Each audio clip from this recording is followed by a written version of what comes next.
I'm Sandra Louisa and thank you for joining me today.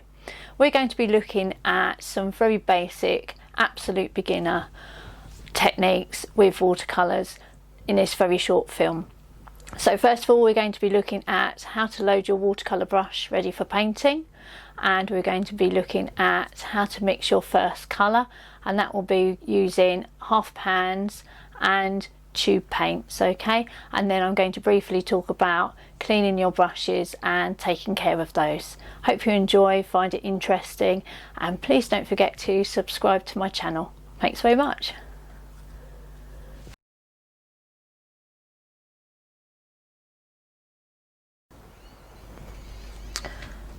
So we're going to have a look very briefly at your initial start to painting. So if you've never painted before, then it's a good idea just to practice loading up the brush. I mean, how do you do that first of all? So I've got 3 brushes here, my size 12, my 8 and my size 2 watercolour brushes. Just pick one of those up, doesn't matter, it doesn't even matter if it's not one of those, but ideally a round brush, it's much easier. So I've just loaded my paint up, my brush up with some water there. So don't just dab it in the top, put it right to the bottom of the pot and load it up nicely. You can knock some of the excess water off if it's dripping off the brush, off on the side of the pot there, and just bring it into your palette. So I've got some half pan paints here in a little Sketchers box, and just agitate the top there. Don't be too light with it, you're using sort of half the length of the bristles really, and then you can bring it into your palette, you see. And if you want to load up some more, just bring some more water onto your brush and agitate it. What you want to be careful of is not to be too harsh with the brush. So you don't want to be doing this kind of thing, because your hairs will all separate and the brush won't last very long at all. So you're just gently agitating it to release the pigment there. And if you want to add some more water to that, you can do. So at the moment, this is the colour that I have on there. It's nice and strong, it's not terribly watery. So you can just add a little bit more water to it just to lighten it. There we go.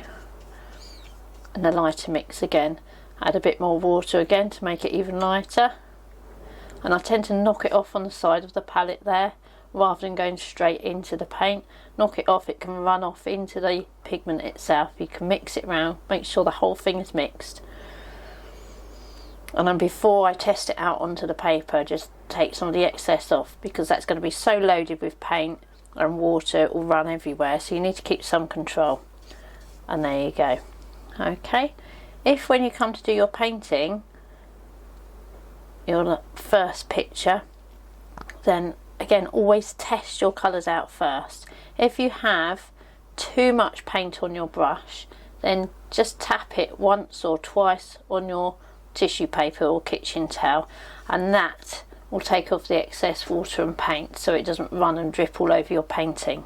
So testing your colours out first does several different things. It tells us how strong the colour is and what the tone of the colour is, so whether it's deep, mid-tone or pale. And it also tells us how much water we've got on the brush, how much paint there is on there, and if there's too much, you can just dab it once or twice on your kitchen towel, test it out again, and then you can use it on your painting. Okay, so that was with the half pan Sketchers paints that I have there. The next set of paints that I can show you, again still watercolours, is with the tube paint. So I have a tube paint here. This is alizarin crimson, and just put a dab of that into the palette. You don't need an awful lot, it releases the colour incredibly easily, and it's great for washes because of that, and it's nice and wet, so I don't need lots of paint on water on my brush. I don't need to do this. I can just touch the top of the surface of the water, taking the excess off, and that will release the paint there. You see already? You've got incredibly easy way of getting your paint on your brush with this tube paint. And again, I can just add some more water if I want to lighten it There we go. And that's a wetter mix, so I could just dab it onto my tissue just to make it less wet. Okay.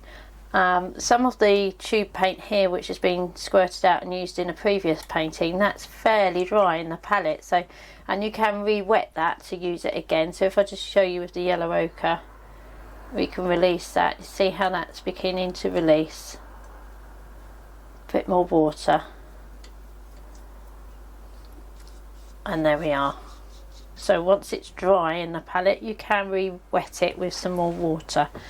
Washing your brush in between is important to do. Make sure you touch the bottom of your water pot just to help get rid of all those little bits of paint that are in between the bristles, not the excess off on the side of the pot, and just dry it so it's just damp. Always reshape your bristles after washing them as well, and we never leave our brushes in the water whilst we're reusing them. You wash them and put them on the side there of your desk, and that way your brushes will last much longer. At the end of your painting session, you can wash them in warm soapy water and reshape them, and they will last for years if you look after them.